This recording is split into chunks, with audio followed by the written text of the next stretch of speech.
ਸਤਿ ਸ਼੍ਰੀ ਅਕਾਲ ਜੀ, ਆਇਆਂ ਨੂੰ ਸਾਰੇ ਦਰਸ਼ਕਾਂ ਦਾ ਸਵਾਗਤ। ਮੈਂ ਤੁਹਾਡਾ ਦੋਸਤ ਕੁਲਦੀਪ ਇੱਕ ਵਾਰ ਫਿਰ ਤੋਂ ਹਾਜ਼ਰ ਹਾਂ। ਇਸ ਮੰਚ ਜ਼ਰੀਏ ਅਸੀਂ ਗੱਲ ਕਰਦੇ ਹਾਂ ਉਹਨਾਂ ਸਟੂਡੈਂਟਸ ਦੀ ਜਿਹੜੇ ਵਿਦੇਸ਼ ਜਾਣਾ ਚਾਹੁੰਦੇ ਨੇ। ਦੇਸ਼ ਤੋਂ ਵਿਦੇਸ਼ ਤੱਕ ਦਾ ਜਿਹੜਾ ਇਹ ਰਸਤਾ, ਜਿਹੜਾ ਇਹ ਸਫ਼ਰ ਕਈ ਵਾਰ ਰੁਕਾਵਟਾਂ ਭਰਿਆ ਰਹਿੰਦਾ, ਮੁਸ਼ਕਿਲਾਂ ਭਰਿਆ ਰਹਿੰਦਾ ਜਦੋਂ ਖੁਦ ਅਵੇਅਰ ਨਹੀਂ ਹੁੰਦੇ ਜਾਂ ਸਹੀ ਜਾਣਕਾਰੀ ਨਹੀਂ ਮਿਲ ਪਾਉਂਦੀ। ਸੋ ਸਾਡੀ ਜਿਹੜੀ ਕੋਸ਼ਿਸ਼ ਰਹਿੰਦੀ ਇਸ ਰਸਤੇ ਨੂੰ ਸੁਖਾਲਾ ਕਰਨ ਦੀ, ਜਾਣਕਾਰੀ ਦੇਣ ਦੀ। ਇਸੇ ਤਹਿਤ ਮੇਰੇ ਨਾਲ ਅੱਜ ਵੈਸਟਰਨ ਓਵਰਸੀਜ਼ ਤੋਂ ਪ੍ਰਦੀਪ ਬਾਲਿਆਣ ਜੀ ਨੇ ਗੱਲਬਾਤ ਕਰਾਂਗੇ ਸਟੂਡੈਂਟ ਵੀਜ਼ਾ ਦੀ, ਕਿਵੇਂ ਵੀਜ਼ਾ ਲਿਆ ਜਾ ਸਕਦਾ ਹੈ, ਕਿਵੇਂ ਰਿਜੈਕਸ਼ਨ ਤੋਂ ਬਚਿਆ ਜਾ ਸਕਦਾ। ਪਹਿਲਾਂ ਸਵਾਗਤ ਕਰ ਲਈਏ ਸਰ, ਬਹੁਤ ਬਹੁਤ ਸਵਾਗਤ। ਥੈਂਕ ਯੂ ਜੀ।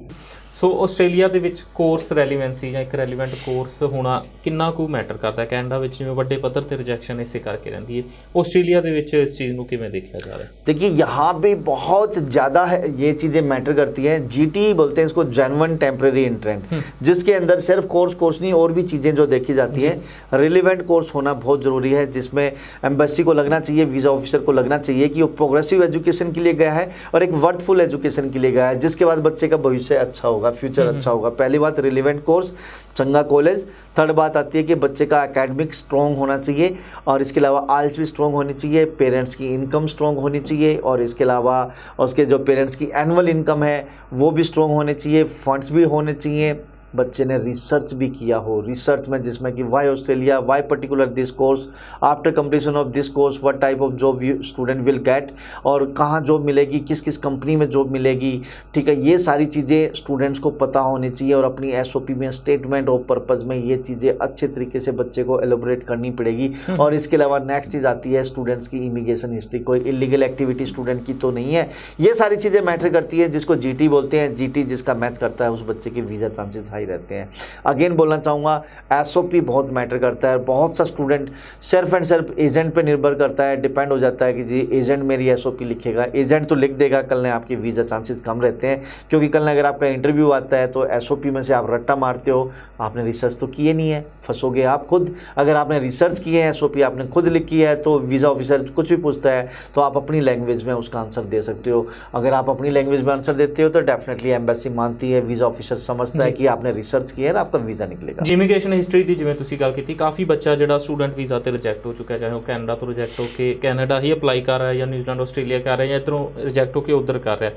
वो बच्चों का जो दोबारा की पॉसिबिलिटीज़ रहिंदियां ने, की सक्सैस रेट रहिंदा। ते एक दूजी तरह के बच्चे जिन्होंने टूरिस्ट वीज़ा अप्लाई किया सी या जी कैड चली सी यूएसए की कि मल्टीपल एंट्री वीज़ा 10 साल का वीज़ा, काफ़ी बच्चे वो वीज़ा भी रिजैक्ट करा चुके हैं। कि वो इफेक्ट करता स्टूडेंट वीज़ा में? देख कुलदीप जी, ये चीज़ें कहीं ना कहीं मैटर करती है, लेकिन अगर बच्चे का रिजेक्शन आया तो ये कोई बच्चे ने पाप नहीं किया है। बच्चा अगर जेन्युइन है, बच्चे का जीटी क्राइटेरिया और जो चीज़ें वो मैच करती हैं, अगर वो किसी कंट्री से रिफ्यूज़ है तो डजेंट मैटर, बच्चे का वीज़ा निकलेगा। बच्चा ऑनेस्टली बताए, कोई प्रॉब्लम नहीं है। लेकिन कोई इलीगल एक्टिविटी या illegal fake document, fake fund ना दिए हों, अगर ऐसा दिया है तो बच्चा फंस सकता है। अदरवाइज अगर सब कुछ जेन्युइन है तो ऑनेस्टली बताइए, वीज़ा ऑफिसर को बच्चा एम्बेसी कभी मना नहीं करती वीज़ा देने की। जी।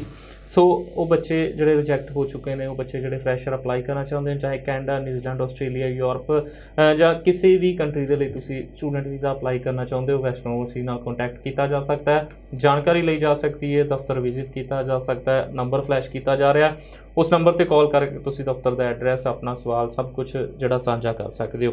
आस्ट्रेलिया दे विच खास करके स्पाउस जोड़ा एलिजिबल होंदा है। सो जोड़े भी कपल्स जाना चाहते हैं, स्पाउस जाना चाहते हैं, डिपेंडेंट जाना चाहते हैं, वो आस्ट्रेलिया वाल जाते हैं।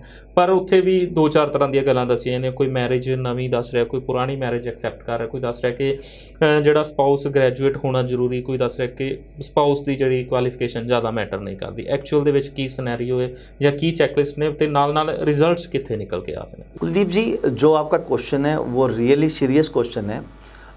देखिए, जो आपने स्पाउस के बारे में बात की कि एक पर्टिकुलर कंसल्टेंट कुछ कह रहा है, सेकंड कुछ कह रहा है।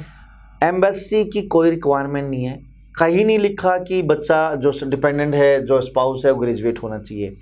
यहाँ पे मैं थोड़ा सा पास्ट में जाऊँगा, जब एसवीपी स्टार्ट हुआ था, स्ट्रीमलाइन वीज़ा प्रोसेसिंग पास्ट में, तो यूनिवर्सिटीज़ और कॉलेज जो एसवीपी के अंदर आए थे उनको नॉमिनेट किया था कि भाई उनके अगर पास कोई कॉलेज में बच्चा जाता है तो वो एक तरह से उसका सक्सेस रेट हाई रहेगा। लेकिन इस सिस्टम को अब्यूज़ किया गया। ठीक है। तो उस टाइम पे यूनिवर्सिटीज़ और कॉलेजेस ने अपना पैरामीटर रख रखा था, जैसे 41 42 यूनिवर्सिटीज़ हैं प्लस में, इसके अलावा अदर जो कॉलेजेस एसवीपी के अंदर आते थे, हर एक कॉलेज ने अपना मेथड रख लिया था एंट्री क्राइटेरिया कि भाई हमें तो ग्रेजुएट स्पाउस चाहिए, हमें 12th पास भी चल जाएगा, हमें तो मैरिज 6 महीने पुरानी चाहिए, कोई बोलता था हमें साल पुरानी चाहिए। तो ये चीज़ें कॉलेज की तरफ से थी। उसके बाद स्टार्ट हुआ SSVF, simplified student visa framework, उसमें भी वही चीज़ें चलती रह गई। कहीं ना कहीं वीज़ा ऑफिसर भी, कॉलेज भी वीज़ा ऑफिसर से बात करते हैं, पूछते हैं भाई किस टाइप की प्रोफाइल को आप जेन्युइन मानते हैं। तो वो हर एक कॉलेज का, हर एक यूनिवर्सिटीज़ का अपना एंट्री क्राइटेरिया है। एम्बेसी, अगेन बताना चाहता हूँ दोस्तों, कोई नहीं बोलती, कभी भी एम्बेसी नहीं बोलती कि मैरिज 6 मंथ ओल्ड हो। एम्बेसी, अगर आपको COE मिल गई है, आप फाइल एम्बेसी में लगाते हो, तो आपका वीज़ा आएगा, चाहे आपकी मैरिज 6 महीने पुरानी हो, चाहे साल पुरानी हो, चाहे 3 महीने पुरानी हो, चाहे करंट की भी हो। लेकिन यहाँ पे जो यूनिवर्सिटीज़ और कॉलेजेस है, उन सबका अपना एंट्री क्राइटेरिया है। कोई बोलती है साल पुरानी, कोई बोलती है 6 महीने पुरानी, कोई बोलती है हमें 3 महीने पुरानी चाहिए। तो ये एक चीज़ है।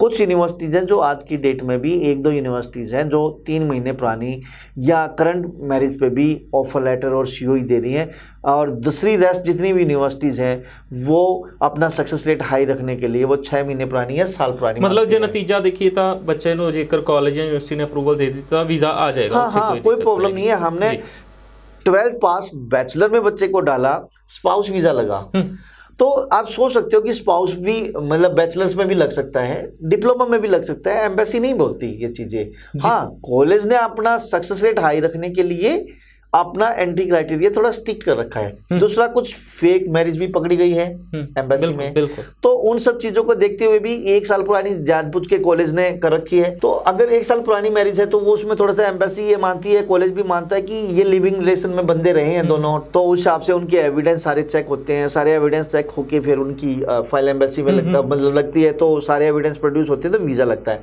अब हमने क्वेश्चन किया तो मैं एक आंसर यहाँ पे देना चाहूँगा। मेरे पास चंडीगढ़ में एक फैमिली आती है कैथल से जी, और उन्होंने अपने लड़के ने अपनी वाइफ को न्यूजीलैंड भेज रखा है, ठीक है, और लड़के की फाइल लगाई तो उसका रिफ्यूजल आता है जी।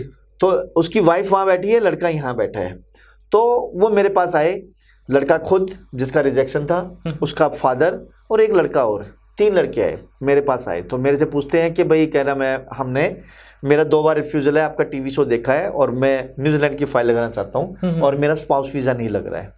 मैंने कहा सर मुझे ना स्टोरी होनेस्टली दसोगे तो ही मैं आपकी कुछ बात कर सकता हूँ, आपसे बात कर सकता हूँ, अदरवाइज मैं बात नहीं करूँगा। जी जी। तो अगर आप देखोगे जब उसका रिफ्यूजल लेटर पढ़ा गया तो मैं हैरान था कि कंसल्टेंट कितना फेक डॉक्यूमेंट लगाते हैं या स्टूडेंट कितना फेक काम करते हैं मैरिज में। खासकर पता लगा कि उन्होंने फेक मैरिज कर रखी है जी। फेक मैरिज कि भाई लड़के ने पैसे लगा रखे हैं और लड़की वहां पे पढ़ रही है, लड़की के सारे लड़का भी चला जाएगा, तो लड़की तो पहुंच गई। अब उन्होंने क्या किया, मैरिज को जानबूझ के 3 महीने पुरानी दिखा दी जी, ठीक है। मैरिज करंट की थी, उसको पुरानी दिखा दी। पुरानी दिखाई तो रिफ्यूजल में आया कि भाई वो मैरिज तो उनकी हुई थी नवंबर दिसंबर में, और उन्होंने दिखाई कि भी मेरी हुई है जुलाई में जी जी। तो जुलाई में हुई, जब फोटो गए एविडेंस के रूप में वहां पे या फिर CD गई, तो उसमें देखते हैं कि हर कोई, किसी ने कोट पैंट या स्वेटर जर्सी बोल रखी। एम्बेसी ने बात पकड़ ली कि भाई इंडिया में जुलाई का जो वेदर होता है वो गर्मी का है, समर से यहाँ पे, उस टाइम पे कौन कोट पहनता है जी। मैंने कहा यार यहाँ तो अक्ल मारने के लिए भी, नकल मारने के लिए भी अकल चाहिए, तुमने ये क्या कर रखा है भाई। और ये फेक डॉक्यूमेंट दिए, तुमने जिंदगी भर अपना कैरेक्टर बर्बाद कर लिया, अपना कैरेक्टर खराब कर लिया। मैंने कहा आप चलिए यहाँ से, मेरे पास आपके लिए कोई रास्ता नहीं है, मैं आपको एंटरटेन नहीं कर पाऊंगा क्योंकि आपने फेक डॉक्यूमेंट लगाए हैं। तो दैट इज द रीजन। ऐसे हजारों एग्जाम्पल हैं जो कंसल्टेंट मतलब फेक डॉक्यूमेंट लगाते हैं या फेक मैरिज करते हैं, या फिर स्टूडेंट भी उसमें इन्वॉल्व होते हैं, क्योंकि ये वो बच्चे होते हैं जो बाहर जा नहीं पाते, किसी न किसी के सारे आगे जाने जाते हैं। तो एम्बेसी इन्हीं सब चीजों को देखते हुए स्टिक्ट हुई है, कॉलेज इन्हीं चीजों को देखते हुए स्टिक्ट हुआ है कि इनको चाहिए 1 साल पुरानी या 6 महीने पुरानी, लिविंग रिलेशन में वो रहने चाहिए, एविडेंस उनके पास होने चाहिए। अच्छा, उन्होंने एक चीज और बताई, बड़ी इंटरेस्टिंग बात है, एम्बेसी ने उनका फिजिकली वेरिफिकेशन किया। एम्बेसी के पर्सन उनके गाँव में गए तो पता किया कि पर्टिकुलर ये पर्सन है, इसकी मैरिज हुई है या नहीं है। अब जो मैरिज तो हुई नहीं थी, वो देख बिल्कुल। उन्होंने कॉन्ट्रैक्ट मैरिज की Contract थी, 4-5 बंदे बुला के वो मैरिज कर लिए। कोई जो जानकार था, नियर बाई था, जिसको पता था इसकी एम्बेसी में फाइल है, उसने तो बोल दिया yes. Otherwise the majority of the person said कि हमें तो पता ही नहीं इसकी मैरिज हुई है, हमें तो लगता है कि इसकी मैरिज ही नहीं हुई है। तो उस बेस पे भी उसका रिफ्यूजल है कि भाई एम्बेसी बोलती है, स्पेशल लिखा हुआ है कि भाई हमने आपकी यहाँ वेरिफिकेशन की और वेरिफिकेशन में जो चीज़ निकल के आई कि भाई मेजोरिटी ऑफ द पर्सन बोलते हैं कि भाई आपकी मैरिज नहीं हुई है। फिर उसके घर भी विजिट होता है, घर विजिट होता है तो उसमें कोई भी ऐसा उनको एविडेंस नहीं मिला जिससे उनके लिविंग रिलेशन शो हो। ठीक है, तो बहुत सी चीजें होती हैं, जैसे उनके वहां पे मतलब जो नई दुल्हन आती है तो उनके कपड़े होते हैं, ठीक है, और कोई फंक्शन हुआ हो, ठीक है, कोई उन्होंने रिलीजन कोई इस तरह का कोई अपनी कोई प्रोग्राम किया हो, जी। किसी माता पे गए हो, गुरुद्वारे में गए हो, उनके फोटो हो, ये सारी चीजें भी तो होनी चाहिए ना। ऐसा कोई भी एविडेंस एम्बेसी को नहीं मिला। दैट इज द रीजन वो पर्सन आज भी इंडिया में बैठा है और उसका वीजा नहीं लग रहा है जी। सो वेरिफिकेशन किसी भी ਲੈਵਲ ਤੱਕ ਕੀਤੀ ਜਾ ਸਕਦੀ, ਚਾਹੇ ਉਹ ਫੰਡਿੰਗ ਨੂੰ ਲੈ ਕੇ, ਚਾਹੇ ਉਹ ਮੈਰਿਜ ਦੇ ਜਦੋਂ ਤੁਸੀਂ ਸਪਾਊਸ ਵੀਜ਼ਾ ਅਪਲਾਈ ਕਰ ਰਹੇ ਹੋ ਮੈਰਿਜ ਨੂੰ ਲੈ ਕੇ, ਸੋ ਸਹੀ ਤਰੀਕੇ ਨਾਲ ਅਪਲਾਈ ਕਰੋ, ਜੈਨੂਨ ਤਰੀਕੇ ਦੇ ਨਾਲ ਅਪਲਾਈ ਕਰੋ। ਕਿਸੇ ਵੀ ਤਰ੍ਹਾਂ ਦਾ ਕੋਈ ਵੀ ਫੇਕ ਡਾਕੂਮੈਂਟ ਜਾਂ ਫੇਕ ਜਿਹੜੀ ਇਨਫੋਰਮੇਸ਼ਨ ਦੇਣ ਦੀ ਕੋਸ਼ਿਸ਼ ਕਦੇ ਵੀ ਜਿਹੜੀ ਨਹੀਂ ਕਰਨੀ ਚਾਹੀਦੀ। ਸੋ ਆਸਟ੍ਰੇਲੀਆ ਦੇ ਲਈ ਕੋਈ ਵੀ ਸਵਾਲ ਸਾਂਝਾ ਕਰਨਾ ਚਾਹੁੰਦੇ ਹੋ, ਕੰਟੈਕਟ ਕਰ ਸਕਦੇ ਹੋ। ਨੰਬਰ ਫਲੈਸ਼ ਕੀਤਾ ਜਾ ਰਿਹਾ, ਨੰਬਰ ਦਿਖਾਉਣ ਦਾ ਮਕਸਦ ਇਹ ਰਹਿੰਦਾ ਹੈ ਗੱਲਬਾਤ ਦੇ ਨਾਲ ਕੋਈ ਵੀ ਚੀਜ਼ ਤੁਹਾਡੇ ਜ਼ਿਹਨ ਵਿੱਚ ਹੁੰਦੀ, ਤੁਸੀਂ ਇਸ ਨੰਬਰ ਦੇ ਉੱਤੇ ਕਾਲ ਕਰਕੇ ਉਹ ਸਾਰੀ ਚੀਜ਼ ਕਲੀਅਰ ਕਰ ਸਕਦੇ ਹੋ, ਜਾਣ ਸਕਦੇ ਹੋ। ਸਮਾਂ ਜਿਹੜਾ ਖਤਮ ਹੋਣ ਕਰਕੇ ਚਰਚਾ ਨੂੰ ਅੱਗੇ ਨਹੀਂ ਵਧਾ ਸਕਾਂਗੇ, ਮਾਫੀ ਚਾਹਾਂਗਾ ਸਰ। ਧੰਨਵਾਦ, ਸ਼ੁਕਰੀਆ ਸ਼ੋਅ ਦੇ ਵਿੱਚ ਆਉਣ ਲਈ। ਨਿਊਜ਼ੀਲੈਂਡ ਬਾਰੇ ਜਾਣਕਾਰੀ ਲੈਣਾ ਚਾਹੁੰਦੇ ਹੋ, ਆਸਟ੍ਰੇਲੀਆ, ਕੈਨੇਡਾ, ਕਿਸੇ ਵੀ ਕੰਟਰੀ ਦੇ ਸਟੂਡੈਂਟ ਵੀਜ਼ਾ ਸੰਬੰਧੀ ਜਾਣਕਾਰੀ ਲੈਣਾ ਚਾਹੁੰਦੇ ਹੋ, ਵੈਸਟਰਨ ਓਵਰਸੀਜ਼ ਨਾਲ ਕੰਟੈਕਟ ਕੀਤਾ ਜਾ ਰਿਹਾ, ਨੰਬਰ ਫਲੈਸ਼ ਕੀਤਾ ਜਾ ਰਿਹਾ ਹੈ। ਪੰਜਾਬ ਤੇ ਹਰਿਆਣਾ ਵਿੱਚ ਨੇੜਲੇ ਜਿਹੜੇ ਦਫ਼ਤਰ ਨੇ ਉਹਨਾਂ ਦੇ ਵਿੱਚ ਜਾ ਕੇ ਵੀ ਤੁਸੀਂ ਇਹ ਸਾਰੀ ਜਾਣਕਾਰੀ ਲੈ ਸਕਦੇ ਹੋ। ਪ੍ਰੋਗਰਾਮ ਨੂੰ ਖਤਮ ਕਰਦੇ ਹਾਂ, ਮੈਨੂੰ ਦਿਓ ਇਜਾਜ਼ਤ। ਧੰਨਵਾਦ, ਸਤਿ ਸ਼੍ਰੀ ਅਕਾਲ।